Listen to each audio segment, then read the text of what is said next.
दोस्तों, दिल्ली के अंदर लेडी सिंघम रूप में दिल्ली की मुख्यमंत्री दिखाई दे रही हैं। असल में ऐसी उम्मीद भी थी क्योंकि जो रेखा गुप्ता हैं उनका बैकग्राउंड जो है वो संघ से है, एवीबीपी में रही हैं और छात्र नेता के रूप में जिस तरह से उन्होंने राजनीति की है, यानी जो यूनिवर्सिटी में उन्होंने काम किया है एवीबीपी में रहते हुए, वो भी एक धुआंधार उस समय एक लड़की हुआ करती थी जो यूनिवर्सिटी में एक चर्चा रहती थी। और ऐसी बैकग्राउंड की महिला से ये उम्मीद थी कि जब वो कोई भी पद लेगी तो उसका असर दिखाई देगा। दिल्ली में ये असर दिखाई दे रहा है। अब दिल्ली के राजनीतिक गलियारों में ये चर्चा है कि ये तो एक लेडी सिंघम की तरह, जैसे एक तेज तर्रार कोई पुलिस अधिकारी होता है, उस तरह से छापेमारी का कार्यक्रम कर रही हैं। और जिस तरह से अधिकारियों को फटकार लगाई जा रही है, अधिकारियों को निर्देश दिए गए हैं, उनको कहा गया है कि कोई भी काम रुकना नहीं चाहिए। बजट बनाने से पहले बजट की तैयारी चल रही है। वहीं दूसरी तरफ योगी जी की तर्ज पर अब दिल्ली में बुलडोजर चल रहा है। जी हां, बुलडोजर की वजह से अब जो रेखा गुप्ता है उसके बारे में लोग कह रहे हैं कि ये तो योगी आदित्यनाथ की तर्ज पर जो बुलडोजर चल रहा है। आप सोचिए, इतनी जल्दी किसी ने कल्पना नहीं करी थी कि पहले ही सत्ता के आने के बाद तत्काल घुसपैठियों पर और रोहिंग्याओं पर एक्शन लिया जाएगा, लेकिन ये हुआ है। सारी बातों को दरकिनार करते हुए जिस तरह से यमुना के खादर में बसे हुए जो घुसपैठिए थे, सबसे पहले उन्हें वार्निंग दी गई, फिर उसके बाद उनको हटा दिया गया। दूसरी तरफ गृह मंत्री अमित शाह से मीटिंग के बाद रेखा गुप्ता ने सबसे पहला काम यही किया कि पुलिस को निर्देश दिए गए थे कि आप सरकार से मिलकर काम करिए। तो पुलिस को सख्त निर्देश दिए गए कि दिल्ली के अंदर जगह जगह जहां भी घुसपैठिए और रोहिंग्या रह रहे हैं उनकी पहचान की जाए और उनको दिल्ली से बाहर डिपोर्ट किया जाए, नहीं तो उनको उनके देश वापस भेजा जाए। उनकी जगह जेल होनी चाहिए। वो दिल्ली में यहाँ रहकर अब अपराध नहीं करेंगे। इसी का असर ये दिखाई दे रहा है कि पुलिस की टीम दिल्ली में जगह जगह जा रही है।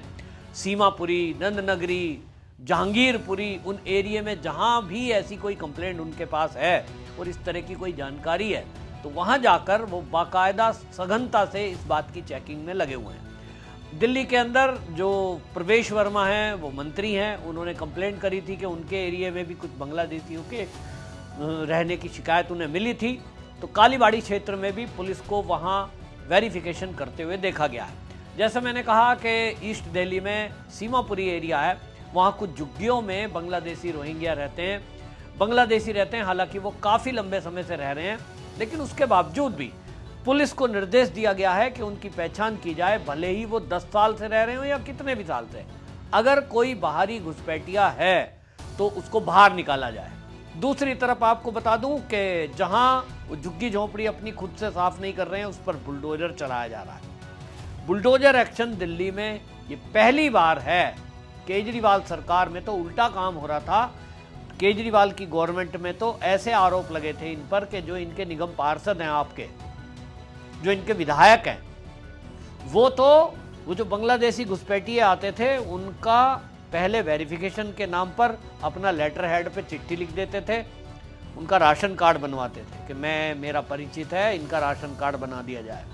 फिर राशन कार्ड बन गया तो उसी से आधार कार्ड बन गया, आधार कार्ड बन गया तो उसी से पैन कार्ड बन गया, फिर पैन कार्ड भी बन गया तो बैंक का खाता खुल गया, फिर उनको बिजली का कनेक्शन दे दिया गया, पानी का कनेक्शन दे दिया गया। और इस तरह से एक सोची समझी रणनीति के तहत आम आदमी पार्टी की सरकार इन बांग्लादेशियों को, रोहिंग्याओं को दिल्ली में बसा रही थी। और उसी के कारण आप देखिए कि 11 साल आम आदमी पार्टी दिल्ली में शासन कर गई। उसका कारण आप समझिए। आप यदि ऐसी सीट देखेंगे जहां मुस्लिम बहुल एरिया हैं, तो आप पाएंगे कि वहां बड़ी संख्या इन घुसपैठियों की है और वो इस तरह से वहां रह रहे हैं कि डेमोग्राफी चेंज हो चुकी है। वोट डालेंगे तो एरिया हैं ऐसे कि भाई जहां से एक मुस्लिम ही प्रत्याशी या आम आदमी पार्टी का ही प्रत्याशी जीत सकता है। और इसके कारण से ऐसे एरिया पहचान लिए गए दिल्ली में। अभी तो मुझे पास खबर आ रही है कि अरविंद केजरीवाल राज्यसभा से अगर पंजाब नहीं जा पाए तो वो कहीं दिल्ली से इसी तरह की सीट से खड़े होंगे। इसीलिए इन्होंने अपना वोट बैंक बना के रखा। लेकिन रेखा गुप्ता के एक्शन ने बता दिया है कि वो महिला है, उसे मैंने एक थंबनेल में लिखा था कि उसको फ्लावर ना समझना, वो फायर है। और वो चीज़ आज दिल्ली पर ज़मीन पर दिखाई दे रही है, जहाँ एक तरफ रेखा गुप्ता स्कूलों में छापे मार रही हैं, वहीं अस्पतालों में छापे लग रहे हैं, एक एक कमियों को देखा जा रहा है। वहीं आपको बताएं, नागरिकों से फीडबैक लिया जा रहा है। कुछ दिन बाद यहाँ पर दिल्ली का बजट वो रखेंगी और उन्होंने कहा है कि पब्लिक की राय शामिल की जाएगी। वो आम आदमी पार्टी की तरह नहीं है कि साहब एक नंबर दे दिया और कह दिया जी मिस कॉल दीजिए इस पे, और बाद में उसमें कुछ हुआ नहीं, पता लगा फर्जीवाड़ा कर दिया। अभी वो खुद नागरिकों के बीच जा रही हैं। चांदनी चौक दिल्ली का एक एरिया है जहां व्यापारी वर्ग रहता है, वहां पे संवाद कार्यक्रम में गई। लगभग 500 व्यापारी वहां इकट्ठे हुए और उनके बीच जो चर्चा हुई है उसमें उन्होंने खुलेआम मंच से पूछा।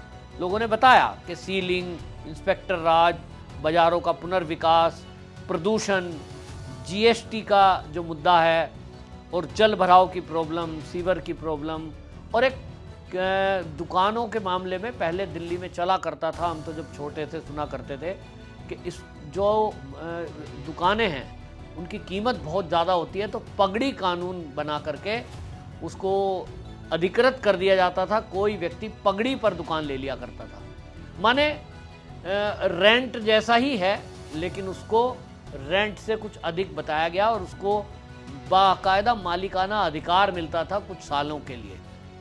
तो उसकी चर्चा व्यापारियों के साथ हुई है। एक तरह से ये कह सकता हूँ कि चारों तरफ से एक्शन मोड में रेखा गुप्ता दिखाई दे रही हैं और उसका इफेक्ट भी दिखाई दे रहा है कि अब जो है दिल्ली में जो रोहिंग्या रह रहे हैं उनको समझ आ गया कि तुमको पालने वाली सरकार अब दिल्ली में नहीं है और यहाँ से जेल जाओगे, इससे अच्छा है खुद ही अपना बोरिया बिस्तर बांधकर यहाँ से निकल लो। तो कुछ एरियो से तो ये भी खबर आ रही है कि रोहिंग्या अपने आप ही यहाँ से निकलने लगे हैं। कुछ एनजीओ के नाम पर इनको प्रश्रय देने वाले लोग, कुछ इनको पालने वाले लोग अब हालांकि इनकी रक्षा करने में लगे हुए हैं कि हम आपको कोर्ट से राहत देंगे, देखेंगे, लेकिन ये सब नहीं चलने वाला है, क्योंकि इस देश में केंद्र में जब से बीजेपी सरकार आई है, मोदी जी बैठे हैं, तब से ये तो तय किया गया है कि इस तरह से मामले में अब कानून भी बना दिया है। अब एनआरसी जब तक लागू नहीं होती है तब तक ये इसका सहारा लेंगे, लेकिन दिल्ली में तो रेखा गुप्ता ने बता दिया कि भाई चैन से नहीं बैठने देंगे। ये दिल्ली के अंदर एक समस्या पैदा करने वाले लोग हैं, इनकी वजह से लॉ एंड ऑर्डर की सिचुएशन यहाँ भ्रष्ट होती है। लूट पाट, चैन स्नैचिंग, मोबाइल लूटना, ये छोटे मोटे काम जो हैं अपराध के, इस अपराध में करने वालों में ज़्यादातर बांग्लादेशी लोग हैं। अपराध करा, दूसरे शहर में भाग गए। यहां झुग्गी बनी हुई है, कोई टेम्परेरी है, अस्थाई पता तो है नहीं, बेच के भाग जाएंगे। और इसलिए दिल्ली पुलिस के लिए भी एक बड़ी सिरदर्द बनी हुई थी। लेकिन जब सरकारें इस पर काम ना करें तो फिर पुलिस भी क्या करेगी। आप अगर कभी यहाँ ईस्ट दिल्ली के सीमापुरी एरिया आएंगे तो आप खुद देखेंगे कि बड़ी संख्या में यहाँ पे वो बांग्लादेशी ही हैं। वो आज पिछले 15 साल से 10 साल से रह रहे हैं ऐसा बताते हैं, पश्चिम बंगाल का एड्रेस बताते हैं। रिंग रोड पर डीटीसी बस डिपो के पास पूरी एक बस्ती बसा ली गई है और सड़क पर अतिक्रमण करके, रिंग रोड है, डीटीसी की बसें चलती हैं, आम ट्रैफिक चलता है, लेकिन वहां आधी सड़क इन्होंने वहां पर पुराना सोफा, फ्रिज, वॉशिंग मशीन, उनकी दुकान लगा रखी है। मजाल है उस सड़क को घेर रखा है, उन्हें कोई हटा दे। वहाँ रोज ट्रैफिक का जाम लगता है, लेकिन जाम लगता है तो लगे, इन पे कोई फर्क नहीं पड़ता। ये यहाँ से नहीं हटेंगे क्योंकि राज इनका है, ऐसा सोचते हैं। इनके लिए नेता खड़े हो जाएंगे। अभी तक निगम पार्षद इनके हैं, अब तो वहाँ आम आदमी पार्टी का ही विधायक भी बन गए हैं।